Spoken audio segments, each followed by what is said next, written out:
주일부터 우리 로마서 말씀으로 다시 돌아와서 말씀을 나눈데요. 로마서 말씀은 16장까지 되어 있는데 정확히 전반부 후반부로 딱 나누어집니다. 전반부는 11장까지, 그리고 후반부는 12장부터 16장 끝까지입니다. 전반부는 무슨 내용인가 하면 이론 또는 교리 내용이죠. 그리고 후반부는 실천 또는 행하는 내용입니다. 그래서 이 실천, 행함의 내용이 교리, 이론의 내용의 바탕으로 해서 우리가 무엇을 행할지, 어떻게 행할지가 결정되어지는 겁니다. 그래서 우리가 지난 주일날 이제 12장 1절을 보면서 드디어 행함으로 실천 안으로 들어왔습니다. 특별히 이제 12장 1절, 2절은 행함, 실천에 대한, 지금 실천에 대한 서두죠. 그러니까 실천 강령이라고 볼 수 있습니다. 로마서 12장 1절 2절은 성도가, 한 사람의 성도가 주님의 뜻을 따라서 실천하는 그 강령입니다. 자, 이 강령이 또 어떻게 왔느냐? 우리가 앞에서 나온 대로 1장에서 11장까지 나온 교리 내용에 나온 것입니다. 그 내용이 무엇이었습니까? 간단하게 말하면 예수님이 그리스도였고 그 예수님을 믿음으로 말미암아 우리가 의롭게 되는 것이다. 율법이 아니라 믿음으로 말미암아 의롭게 되는 것. 예수 그리스도의 죽음과 부활, 이 복음이 우리를 구원하는 것이지 율법이 우리를 구원하는 것은 아니다. 그래서 믿음으로 의롭게 되는 것이 전반부의 주요한 핵심 내용이었습니다. 여기에 바탕으로 해서 이제 12장 1절 2절 실천 강령이 나오고, 이제 다음 주부터를 3절 4절 보면은 구체적으로 무엇을 행할지, 어떻게 행해야 될지 말씀이 나오는 겁니다. 그래서 지난 주일에 이어서 오늘 한 번 더 우리 성도들의 실천 강령을 두 번째로 보겠습니다. 자, 12장 2절인데요. 제가 다시 한 번 더 봉독해 드리겠습니다. 너희는 이 세대를 본받지 말고 오직 마음을 새롭게 함으로 변화를 받아 하나님의 선하시고 기뻐하시고 온전하신 뜻이 무엇인지 분별하도록 하라. 세 가지입니다. 2절에 나타난 실천 강령은 첫 번째 본받지 말고, 두 번째 변화를 받아, 세 번째 분별하도록 하라. 자, 여기서 살을 더 붙이면은 본받지 말고 무엇을, 이 세대를 본받지 말고 변화를 받아 무엇을, 마음이 새롭게 되어서 변화를 받아 분별하도록 하라. 무엇을? 하나님의 선하시고 기뻐하시고 온전하신 뜻을 분별하도록 하라. 그래서 오늘 이 세 가지 실천 강령을 보겠습니다. 본받지 말고 변화를 받고 분별하도록 하라. 자, 첫 번째, 이 세대를 본받지 말고 되어 있습니다. 자, 여기서 이 세대는 쉽게 말하면 이 세상입니다. 이 세상, 이 시대를 본받지 말고인데, 좀 더 정확히 말하면 악한 세대. 그럼 무엇이 악한 세대인가 하면은 뭐 범죄가 있고 잔혹한 행동이 있는 이런 세대가 맞긴 맞지만 그 안에 있는 가장 인류가 가진 본질적인 악함, 그것은 하나님을 알지 못하고 하나님께 순종하지 않는 것입니다. 이 세대를 본받지 말라, 그 말의 본질적인 의미는 하나님을 믿지 않고 하나님을 부정하는 그런 세대, 그런 시대, 그런 세상은 본받지 말라. 그런 세상에 동화되지 말고 그런 세상에 적응하지 말라라는 이 말이 되는 것입니다.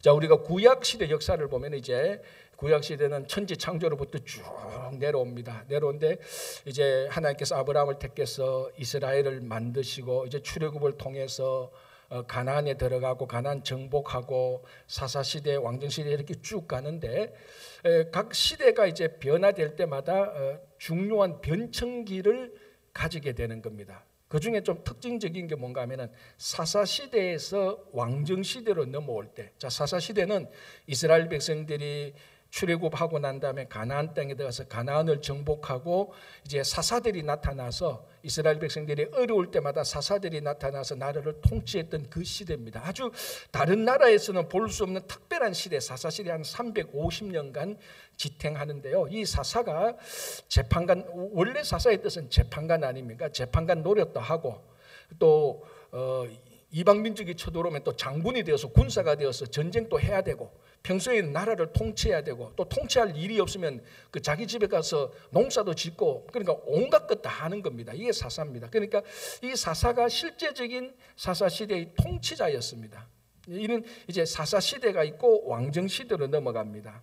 자, 그런데 요 사사 시대에서 왕정 시대로 넘어가는 요 틈 속에 누가 있었냐면 사무엘 선지자가 있었죠. 그래서 사무엘 선지자가 사사 시대를 잘 마무리하고 왕정 시대로 넘겨 주게 되는데, 자, 이 사사에서 왕정으로 넘어가는 중요한 변천기 때 무슨 어떤 일 때문에 사사 시대에서 왕정 시대로 넘어갔는가 하면은 이스라엘 장로들이, 이스라엘 지도자들이죠. 이스라엘 장로들, 그 지도자들이 사무엘 선지자에게 와서 우리도 왕을 세워서 나라를 다스리게 하자, 그런 내용이 나옵니다. 이제 그게 사무엘상 8장 4절 5절인데요. 정확히 이렇게 되어 있습니다. 제가 읽어드릴게요.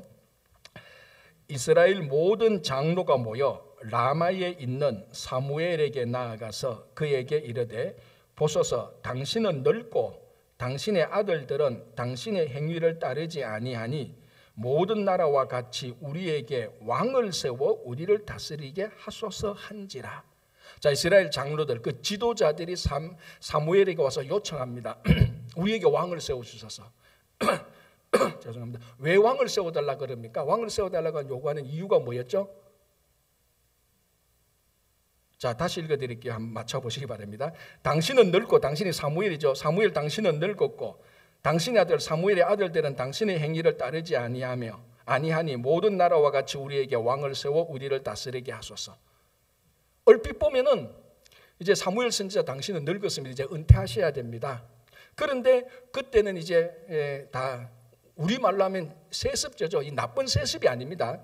정당한 세습인데, 당신의 아들들이 선지자가 되어야 되는데 당신의 아들들 보니까 선지자가 될 자질과 능력과 태도가 없습니다. 완전 망난입니다. 자, 그러면 당신이 은퇴하고 나면은 누가 우리를 다스리고 누가 하나님의 말씀을 우리에게 전해주겠습니까? 아무도 없지 않습니까? 그래서 우리에게 왕을 세워달라는 겁니다.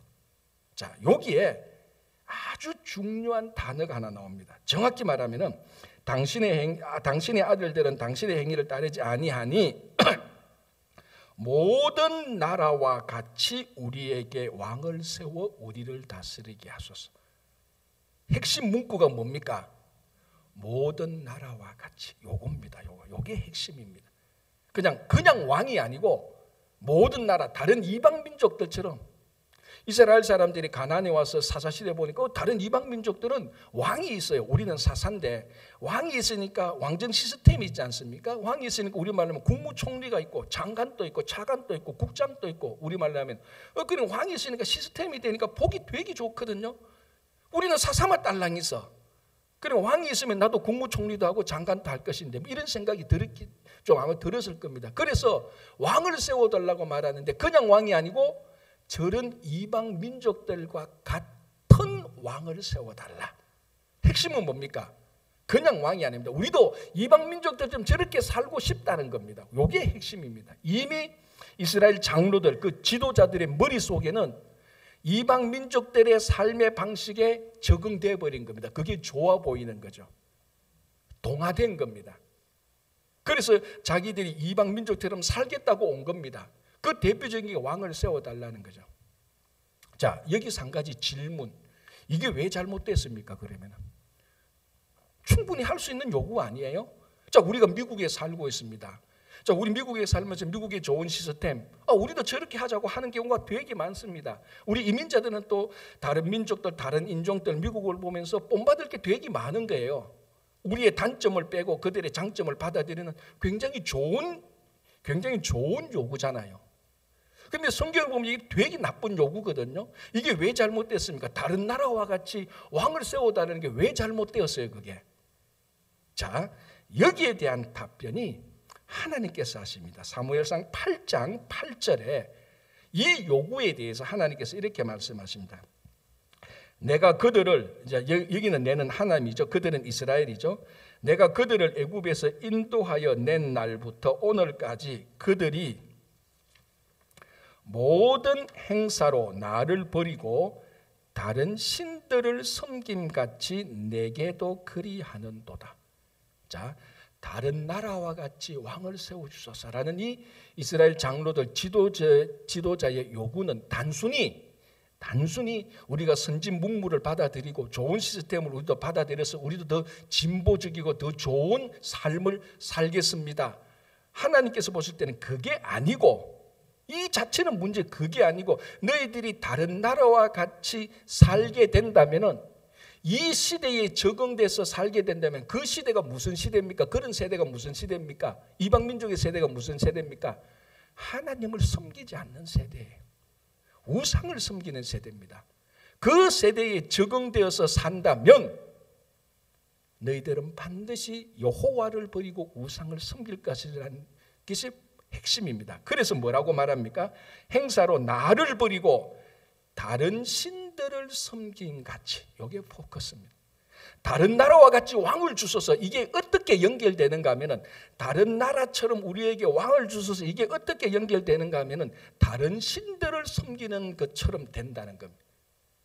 왜 하나님께서 사무엘을 통하여서 그 이스라엘 장로들, 지도자들이 우리에게 다른 나라와 같이 왕을 주소서라고 말할 때 하나님이 왜 그리 섭섭하고 하나님이 기뻐하지 않은 줄 아십니까? 너희들이 지금 다른 나라와 같이, 하나님을 섬기지 않는 그런 나라와 같이 왕을 세운다면 반드시 그 결과는 다른 신들을 섬길 것이라는 것입니다. 그러니까 이 세대를 본받지 말고는, 오늘 바울이 이 세대를 본받지 말고 우리 미국 절대로 본받아서 안 돼, 이 세상 절대로 본받아서 안 돼, 세상에 나가서도 안 돼, 세상과 다 단절해야 돼, 그래야 우리가 본받지 않아, 이런 말이 결코 아닙니다. 이 세대는 하나님을 섬기지 않는 세대, 이 세대는 넓게 말하면 하나님을 섬기지 않는 사람, 하나님을 섬기지 않는 어떤 존재, 하나님을 섬기지 않는 어떤 가치, 어떤 철학, 어떤 시대, 거기에 동화되지 말라는 것입니다. 더 좋은 시스템은 우리가 잘 받아서 더 개발해야 되죠. 그걸 말하는 게 아니에요. 너희 다른 나라와 같이 왕을 세운다면 다른 나라, 다른 신들을 섬길 것이라고 연결되는 요 포커스, 요겁니다. 그래서 사도 바울이 너희들 이 세대를 본받지 말고, 마음에 하나님 두기를 싫어하는 이런 세대를 본받지 말고, 그런 세대에 적응하지 말고, 이것이 첫 번째 실천 강령인 것이죠.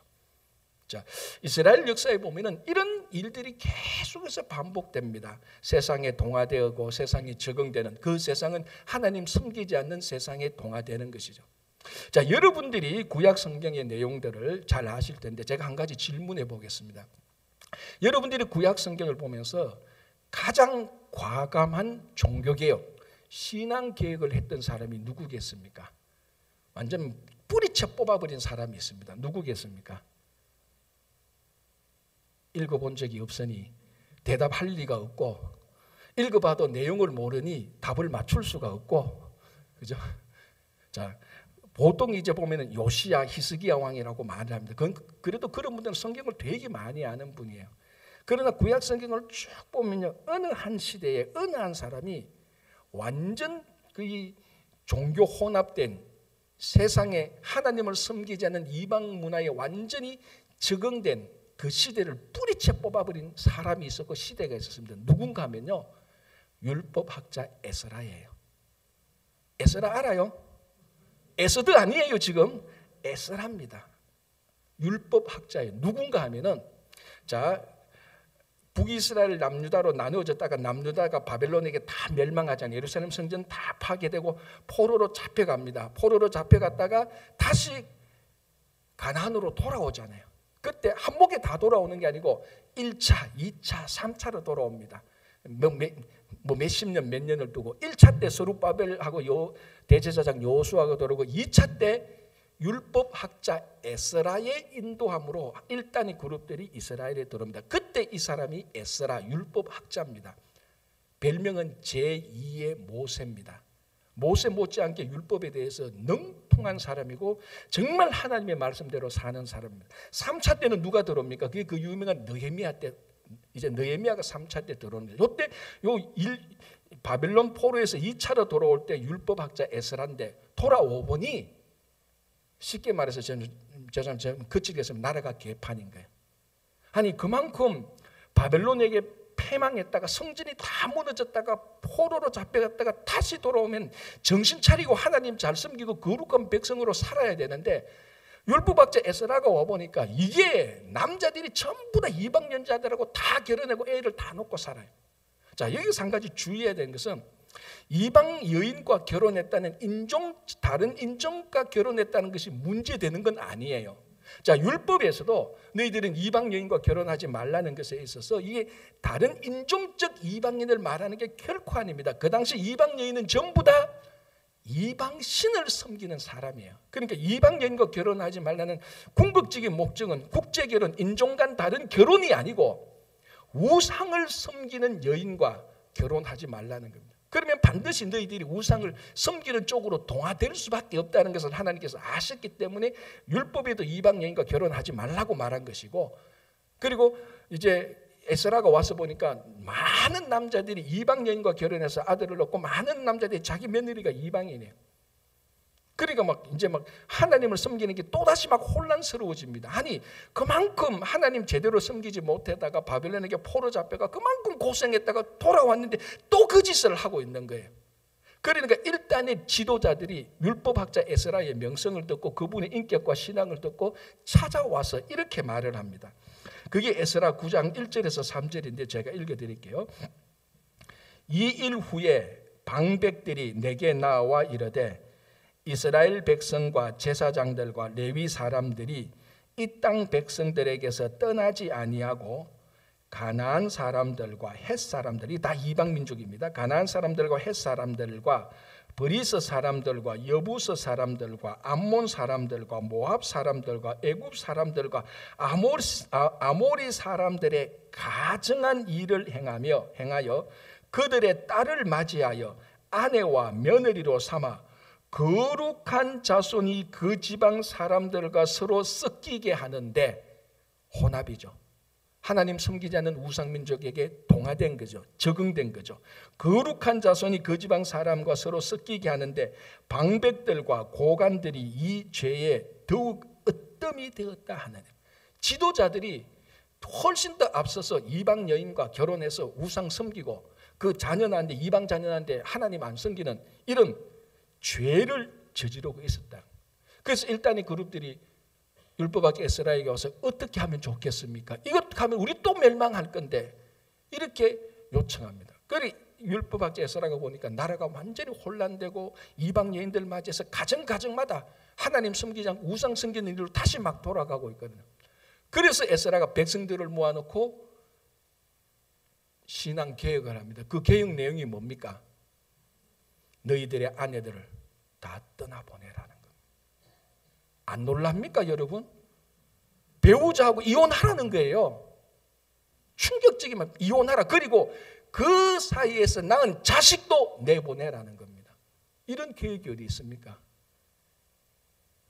제 같으면 이렇게 할 겁니다. 제가 할 수 있는 최대한 엄격한 계획은 지금까지는 됐고 이제부터 하지 말자. 이게 합리적인 거 아니에요? 그래야 살지요.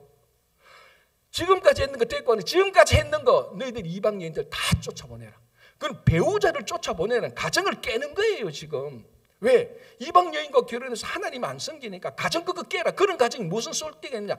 너희 아내들 다 내쫓아. 너희 며느리 다 내쫓아. 거기에서 난 자식도 다 내쫓아. 이것만큼 더 과감한 개혁이 있었나요? 구약시대에? 없었어요. 가장 과감한 계획. 가정을 깨는 한이 있더라도, 네 배우자 이방 여인, 네 아내를 쫓아내는 한이 있더라도 네가 여호와 하나님을 섬기는 거룩함을 지켜라는 겁니다.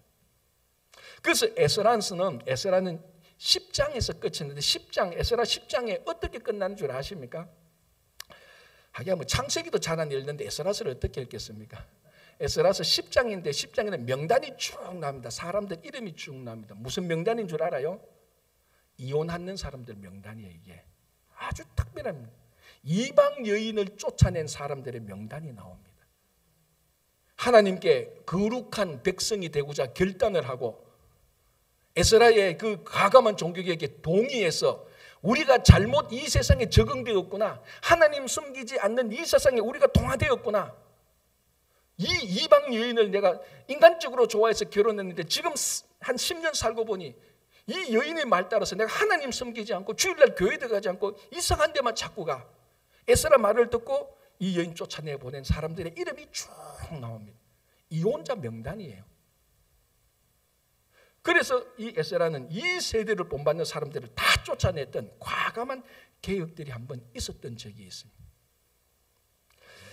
자, 여러분, 지금 우리 세대가 어떤 세대입니까? 얼마나 혼란스럽습니까? 제가 지난주에도 말씀드렸다시피 첨단 과학의 기술의 변화에 따라서 앞으로는 여러분 논쟁되는 이슈들이 굉장히 많을 겁니다. 윤리적으로 이게 바르냐, 뭐 AI에게 우리 재산을 상속해야 되느냐, 수없이 이제 앞으로 많은 문제들이 막 계속 터질 겁니다. 지금도 있지만 굉장히 혼란스러워요. 이런 시대가 이제 막 다가오고 있습니다. 자, 그리고요, 한 20몇 년 전에 제가 본 자료에 의하면요, 미국에서 태어난 아이가 21살까지 자라면서 21년 동안 자라면서 세상에 광고를 듣거나 노출되는 경우가 30만 번이래요. 30만 번. 30번이 아니고 30만 번. 그러니까 21살이 되면은 평균적으로 이 아이는 세상의 광고를 30만 번 들었다는 겁니다. 그게 2년 전, 3년 전이니까 지금 보면은 지금은 광고가 훨씬 더 넘칩니다. 뭐 셀폰도 있으니까 뭐 하나 보려면 광고 봐야 돼. 여러분 집에서 유튜브 하나 보려면 광고 몇 개 봐야 돼요. 안 보면 볼 수가 없어요. 그렇잖아요. 지금은 아마 이 21살까지 광고에 노출되거나 보는 게 한 100만 번은 될 거예요. 이게 평생이 아니고 21살까지만 그렇다는 거예요. 그러면은 63살까지는 300만 번, 80살까지 살면 400만, 100살까지 살면 500만 번의 메시지를 들어요. 이게 무슨 말인가? 세상의 메시지를 듣습니다. 세상의 메시지가 뭡니까? 하나님 전가하는 메시지 아니잖아요. 우리 자녀들이 우리가 그런 노출에 되어 있어요. 그 전부 다 세상에 동화시키는 메시지입니다. 여러분, 세상의 광고가 네 이렇게 하면 너 세상적으로 좋을 거다, 편할 거다, 성공할 거다, 기분 좋을 거다, 다른 사람보다 잘 될 거다. 그게 세상의 광고 아닙니까? 우리 이 물건을 사면 이렇게 하면 전부 다 세상에 동화시키는 메시지입니다. 그게 지금 자녀들이 21살까지 한 100만 번은 듣는다니까. 하루에 140번은 들어요. 하루에 140번은 평균 내면. 여러분, 2022년 미국의 1년 교육 예산이 얼마인 줄 압니까? 1084억 불. 우리가 간단하게 말하면 1000억 불이라고 해요. 1000억 불. 사실은 이거 뭐 그냥 미 교육 예산이지 사교육비까지 하면 더 많죠. 이게 한국 돈으로 따지면 약 120조잖아요. 120조. 이런 거면 1년 들어가도 1년 있어도 들을 동 말 동안 돈 액수 아닙니까? 더 놀라운 건요, 1년 광고비가 미국의 교육 예산보다 더 많다는 거예요. 작년인가 재작년 아마존 광고비가 1년에 썼던 광고비가 얼마인 줄 압니까? 60억 불. 어마어마합니다. 이 광고의 메시지를 우리가 모르고 무의식 중에 다 듣습니다. 다 듣는 그 메시지가 뭡니까? 하나님 섬기자, 하나님 계신다, 그런 메시지입니까? 하나도 없습니다. 그런 메시지를 평생 살아가면서 아까 했는 것처럼 수백만 번 듣습니다. 하나님에 대한 메시지는 일주일에 몇 번 듣습니까, 여러분? 하나님에 대한 메시지는 몇 번 듣습니까? 그러니까 몽땅 싹 세상에 동화될 수밖에 없죠. 동화될 수밖에 없는, 세상에 적응될 수밖에 없는 겁니다. 자연스럽게 우리도 다른 나라와 같이 이 미국처럼, 이 아마존처럼 우리도 편하게 살자. 그게 우리에게 무의식적으로 다 동의된 세상에 적응된 생각들이에요, 지금. 그러니까 약간만 불편하고 힘들면 괴로운 게 왜? 메시지가 우리가 사는 삶하고 다르니까, 십자가의 메시지하고 다르니까. 얼마나 우리가 철저하게 이 세상이, 아니 더 궁극적으로 사탄이 얼마나 철저하게 교묘하게 세상에 동화시키기 위해, 세상에 적응시키기 위한 전 세계적인 전략을 펴고 있는지 모릅니다. 어떻게 해야 됩니까? 이제 그 다음에 대답이 나오는 겁니다. 이 세대를 본받지 말고 본받지 않으려고 하는데 어떻게 해야 되느냐? 그 다음에 나오죠. 실천강령 두 번째, 마음을 새롭게 해서 변화를 받아. 우리가 이 세상이 우리를 동화시키려고 할 때 우리가 변화를 받으면은 변질되지 않고, 세상이 우리를 동화시키는데 변질되지 않고 변화된다면은 세상을 본받지 않는 겁니다. 자, 그런데 오늘 본문을 보면은 너희들이 변화를 받아 앞에 뭐가 되었습니까?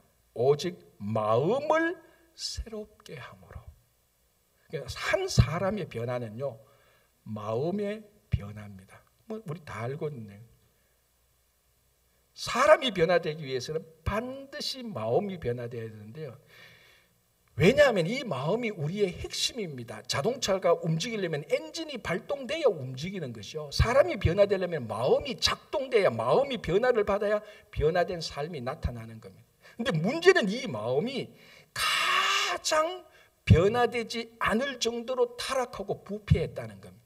그래서 에레미야 선지자는 뭡니까? 이 세상의 모든 만물보다 거짓되고 부패한 것이 인간의 마음이다. 여러분, 이 세상에 얼마나 타락하고 부패한 것들이 많습니까? 얼마나 추악하고 얼마나 더럽고 얼마나 거짓된 것들이 많습니까? 그런데 여러분, 세상에서 타락하고 부패하고 추악된 거 보고 놀라지 마세요. 우리의 마음은 그거보다 더 타락한 거예요. 훨씬 더 부패하고 타락한 마음을 가지고 어휴 저렇게 부패하고 타락해, 놀랄 필요가 없다네. 우리 마음은 더 타락하고 부패한 겁니다. 에레미야 선지자가 정확히 말하는 거죠. 만물보다 거짓되고 타락하고 부패한 것이 인간의 마음이다. 이게 변화되지 않는 이상은 사람은 변화될 수가 없는 겁니다. 여러분, 그 미국의 흑인 가운데 아주 유명한 지도자 가운데 한 사람이 부크 워싱턴이라는 사람이 있습니다. 19세기 사람인데요. 이분이 원래 흑인 노예로 태어났습니다. 흑인 노예를 그 당시 남북 전쟁이 끝나고 흑인 그 자유는 선포했지만 여전히 흑인은 계속해서 노예로 사는 겁니다. 남북 전쟁 링컨이 이제 흑인 노예 자유해도 저 남쪽에는 여전히 흑인들은 그런 메시지도 그런 내용도 알지 못하고 여전히 노예로 살고 있는 그때에 이제 이 부크 워싱턴의 주인이 오막살이 집을 청소를 시킵니다. 문을 열고 들어보니까 집도 아니고 창고 한 몇십 년 정도 방치해놓은 창고입니다. 얼마나 청소할 게 많겠습니까? 다 덜어내고 먼지 다 닦고 다 청소해서 주인한테 허락을 받습니다. 주인이 보니까 마음에 안 들거든. 다시 해. 3번이나 퇴짜를 맞습니다. 주인이 화가 나가지고 야 너는 왜 이렇게 청소를 못하냐.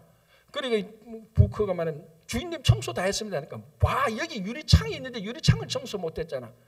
그러니까 이 부크가 보니까 그 유리창이 그 오막살 유리창이 워낙 오랫동안 청소를 안 해가 유리창이 안 보이는 거예요. 먼지도 묻고 때도 타고. 그리고 문제는 이 흑인 노예로 자랐기 때문에 흑인 노예 집에는 유리창이 있는 집에서 살아본 적이 없어요. 그러니까 저기 유리창이 있는 점줄 몰랐던 거예요. 주인이 지시를 하니까 그거 보니까 유리창 같은 게 있는데 이제 그거 이제 우리말로 하면 물걸레 가지고 닦고 치우고 그러니까 때가 막 꽉 베었잖아요. 그걸 계속 닦고 닦는데 저녁 시간인데 이제 유리창이 좀 투명해지고 깨끗해졌습니다. 저녁 시간이니까 선셋 석양이 비치지 않습니까? 그 석양이 비치는데 유리창문을 통해서 그 어두컴컴한 그 오막살이 집에 그 유리창을 통한 태양빛이 쫙 비치면서 오막살이가 환하게 되는 그 어린 부크 워싱턴의 눈에 그게 충격적인 너무 좋은 충격이었어요. 이렇게 어두운 곳에 이 유리창을 통해서 유리창을 깨끗하게 닦아 놓으니까 빛이 들어온다는 것. 그래서 자기 인생의 모토가 하나 정해지는 거죠. 창문을 닦자. 마음의 창문을 닦고 양심의 창문을 닦자. 현재를 밝히고 미래를 밝혀주는 지금의 마음의 창문을 닦자. 그거는 자기 인생의 모토가 정해지는 겁니다. 자, 이 이야기에서 우리가 한두 가지 생각할 게 있습니다. 그 오두막살이 집이 우리 인생입니다. 납니다. 그 창문이 우리 마음이죠. 그 창문에 빛이 들어오니까 집이 환하게 밝아지는 겁니다. 우리 마음에 빛이 들어온다면 변화가 되기 시작하는 겁니다. 자, 우리 사도 바울이 마음의 변화를 받아라고 말할 때는 반드시 뭘 전제하는가, 뭘 변화를 말하는가 하면요, 성령을 통한 마음의 변화입니다. 그래서 다른 데 보면 너희 심령을 새롭게 하고 이런 말이 전부 다 하나님의 영 성령을 통하여서 마음이 변화되는 겁니다. 자, 이 마음은요, 모든 종교가 중요하게 다루는 게 마음입니다. 특별히 불교는요, 모든 게 다 마음이에요. 그만큼 중요하게 다루는 거예요. 사도 바울은요, 이 마음에 성령께서 역사하시는 장소로 본 겁니다. 사도 바울은. 그래서 성령이 우리에게 어디에 역사하느냐? 마음에 역사하는 겁니다. 그 창문을 통해서 빛이 들어오는 것처럼 성령이 우리 마음을 통하여서 우리 마음을 변화시키는 겁니다. 그래서 그 오목살이를 보십시오. 만약에 아무리 청소를 잘해놨다 할지라도 밖에 빛이 없으면 선셋, 태양의 석양의 빛이 없으면 청소를 아무리 해놔도 빛은 안 들어오는 겁니다. 빛이 있어야 됩니다. 감사한 것은 오늘 이곳에 와서 예배를 드린 여러분 모두에게는 석양이 그 집에 비추듯이 성령께서 지금 여러분을 비추고 있다는 겁니다. 그렇기 때문에 오늘 이 자리에 온 겁니다. 안 그러면 이 자리에 올 수가 없습니다. 더 중요한 것은 그 빛이 우리에게 온전히 그 빛이 그 집에 온전하게 들어오기 위해서 성령의 역사하심이 우리에게 온전하게 나타나서 우리의 모든 것을 성령께 맡겨야 되는 겁니다. 그 창문을 열든지 창문을 닦든지 투명하게 해야 됩니다. 그래야 빛이 들어올 것 아닙니까? 마음의 변화를 받는다는 것은 지금 성령께서 우리에게 역사하고 있는 거기에 우리 마음의 창문을 열어야 되는 겁니다. 마음의 창문을, 마음을 열어야 되는 겁니다. 여러분, 우리가 다른 사람하고 대화할 때, 대화 안 될 때 우리가 말하지 않습니까? 야, 좀 마음을 열어봐 라고 말을 하지 않습니까? 그 내용은 무슨 내용인지 알잖아요. 마음을 딱 닫고 얘기하면 대화가 안 되잖아요. 그가 똑같이 마음을 여는 것처럼, 상대방에게 마음을 여는 것처럼 지금 여러분들에게 역사하고 있는 하나님의 영에 마음을 맡기십시오. 그때부터 마음의 변화가 되기 시작하는 겁니다.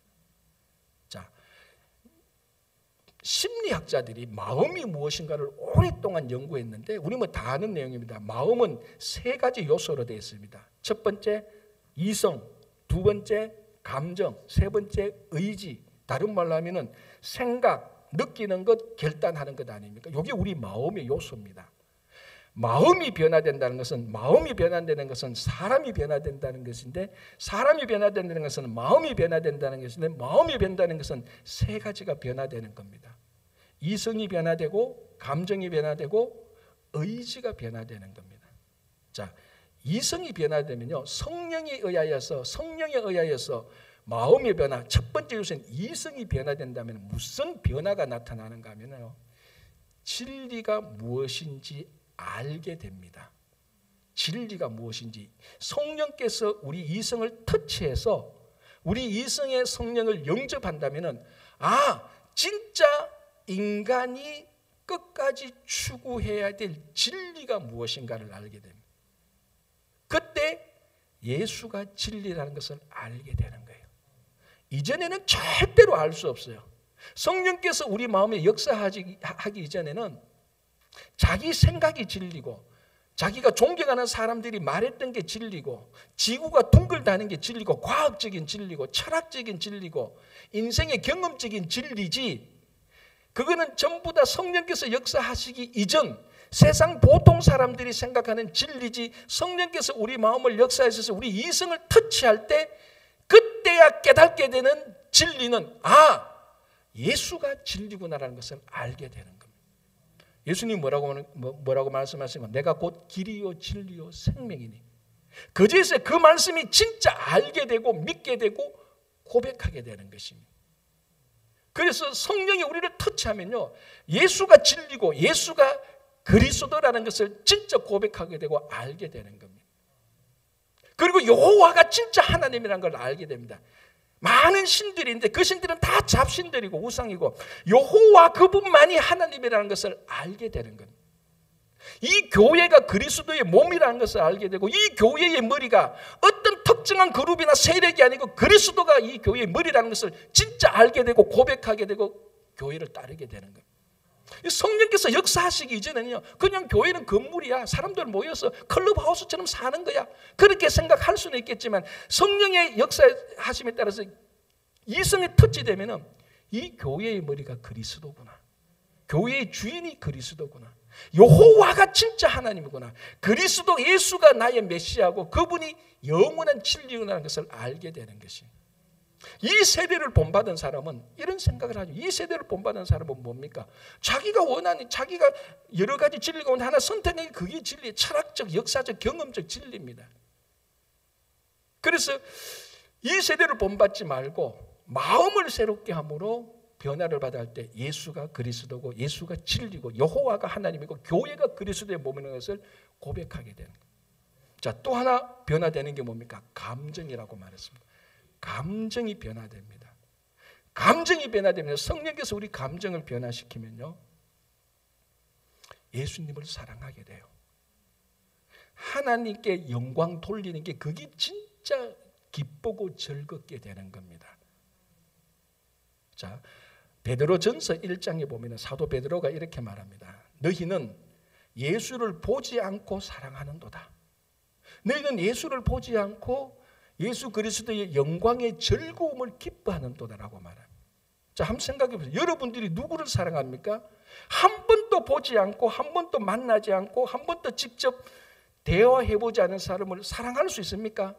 못하죠. 그건 사람이 사랑할 수 있는 사람이 아니에요. 그냥 생각으로 좋아한다, 얘기를, 그런 사람 얘기 듣고 참 매력이 있겠구나, 그렇게 생각은 할 수 있겠지만은 한 번도 보지 못하고 만나지 못했던 사람을 사랑할 수 없어요. 그리고 한 번도 보지 못했던 그 사람의 영광, 그 사람의 영광 받는 것을 기뻐할 수는 없습니다.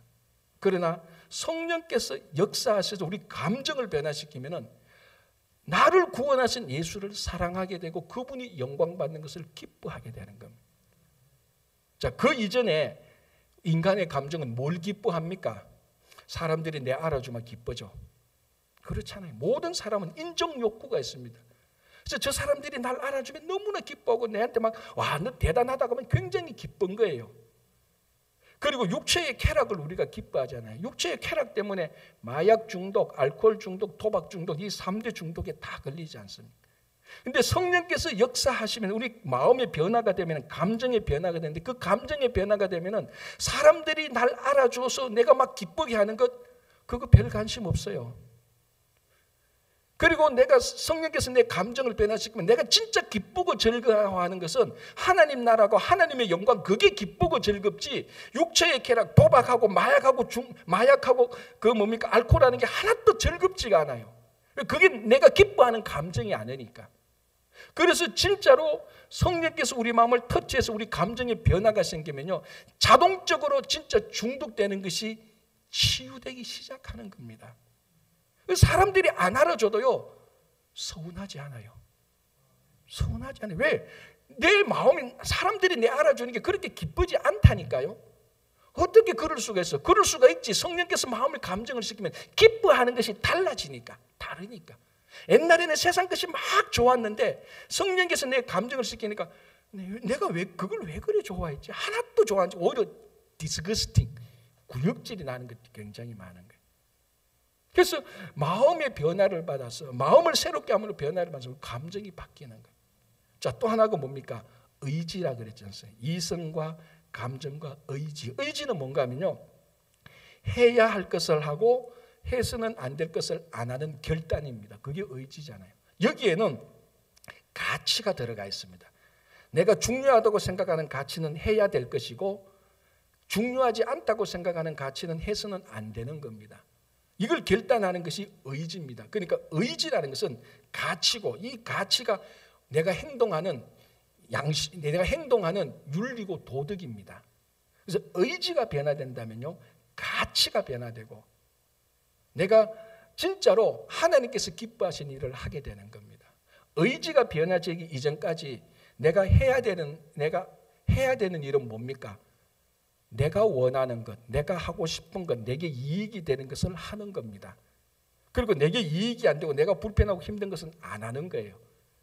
변화되기 전 내 의지고 내 결단입니다. 그런데 성령께서 우리 마음을 터치해줘서 세 번째 요소인 의지를 탁 건드리면, 거기에 이 의지를 하나님께 맡기면 가치가 바뀝니다.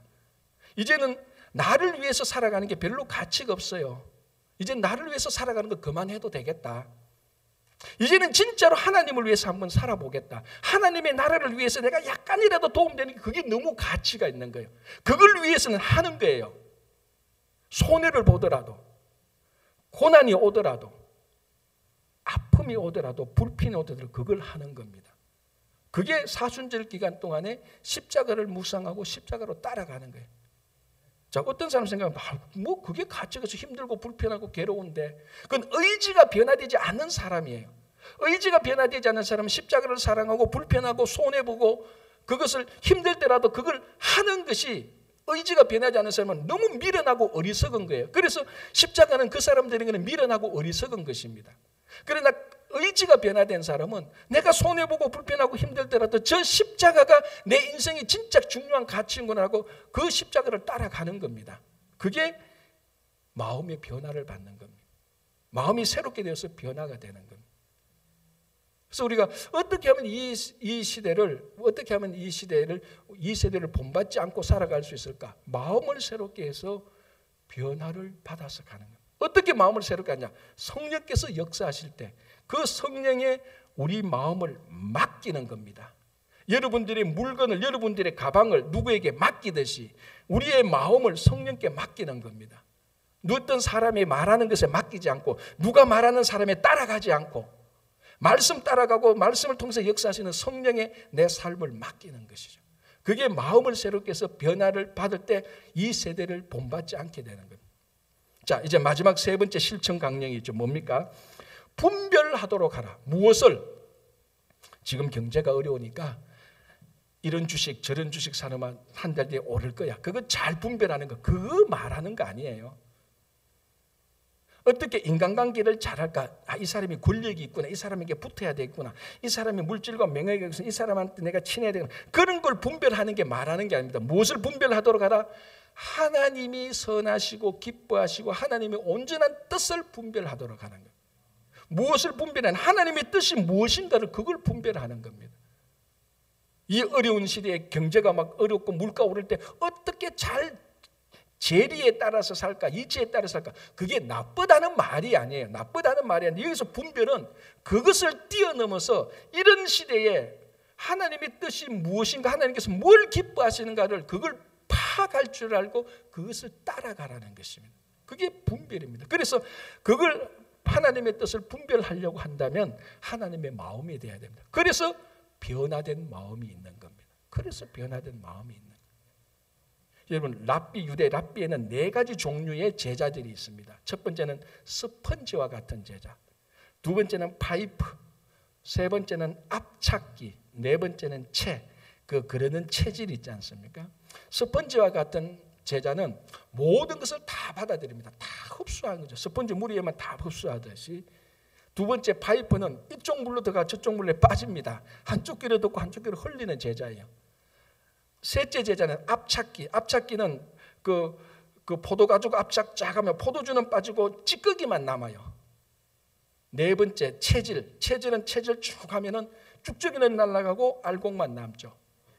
스승인 랍비가 제일 좋아하는 제자는 누굴까요? 네 번째 제자죠. 왜? 분별할 수 있잖아요. 이게 알곡이고 쭉정에서 분별해서 쭉정이는 다 날려보내고 알곡만 딱 여기 알곡은 분별할 줄 아는 제자. 제일 좋은 제자. 스승이 훈장의 스승이 혀가 짧아 바람풍 해도 제자는 저게 바람풍이 아니고 바람풍이구나 분별할 줄 아는 사람. 아까 제가 말씀드렸지만 여러분, 이 세상은 너무 혼란스러워지고 있습니다. 첨단 과학의 변화로 혼란스럽죠. 그리고 여러분 아시다시피 지금의 세대는요, 포스트 모던 시대입니다. 학교 가서 가르치는 모든 진리는요, 전부 다 상대적입니다. 절대적인 진리가 없습니다. 다 다원주의예요. 너무나 다원주의입니다. 다원주의라는 것은 다르게 보면은 혼란스럽다는 겁니다.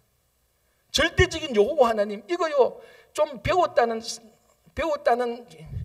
식자층에 가서 얘기하면요, 이런 시대에 누가 절대적인 하나를 주장하느냐고 무시당하는 시대가 이런 시대입니다. 이런 시대에 정말 필요한 건 뭡니까? 하나님의 선하시고 기뻐하시고 온전하신 뜻이 무엇인지 분별할 줄 알아야 되는 거예요. 수없이 많은 선택지 가운데 다 제끼고 여호와 하나님을 선택할 줄 아는 분별력. 이 세대를 본받지 않고 마음이 새롭게 돼서 변화를 받은 사람한테 그런 분별력이 보이는 겁니다. 지금보다 훨씬 더 혼란스러워도 괜찮아요. 그래서 늘 얘기합니다. 우리가 신앙생활을 못하는 것은 세상의 문제가 아니라니까요. 지금 인류 역사 2000년 동안 세상의 문제 때문에 신앙생활을 못했던 적은 한 번도 없었습니다. 한 번 핍박요, 천만에 핍박할 때도 신앙생활 다 했어요. 문제는 우리가 이 세상에 동화되어 버려가지고 무엇이 하나님의 뜻인지 분별하지 못해서 변화가 없어서 신앙생활 못하고 세상 사람들과 똑같이 살았던 것이지. 그래서 오늘 사도 바울은 실천 강령으로 세상을 본받지 말라, 세상에 하나님 없는 세상에 적응되지 말라, 마음을 새롭게 해서 변화를 받아라. 하나님의 뜻이 무엇인지 분별하라. 그래서 이제 12장 3절부터는 구체적으로 이것을 하고 저것을 하고 이것은 하시면 안 된다고 하나님께서 하나님 바울을 통해서 말씀해 주는 겁니다. 이제 그건 우리 그 다음 주에 듣고요. 오늘 우리가 실천 강령, 여러분 하나님 없는 세대를 본받지 마십시오. 따라가지 마십시오. 그리고 여러분 마음을 변화받아서 마음을 새롭게 되어서 감정과 이성과 의지가 변화되어서 정말 하나님의 뜻이 무엇인지 분별해서 살아가시는 여러분 되시기 바랍니다. 기도하겠습니다.